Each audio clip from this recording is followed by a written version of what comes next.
राधे राधे महाराज जी।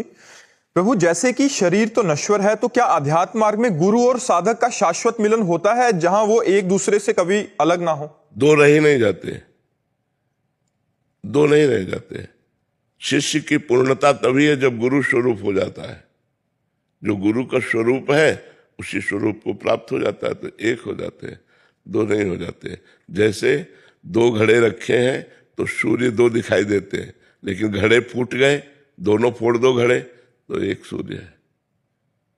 तो ये घड़े हैं नाशवान शरीर। नाशवान शरीरों के नष्ट होने पर प्रबल पुरुषार्थ करने वाला शिष्य गुरु स्वरूप हो जाता है।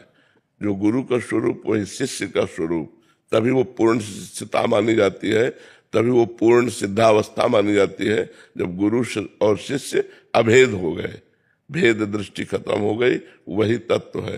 ये जो नानात्व दिखाई दे रहा है शरीरों के कारण दिखाई दे रहा है।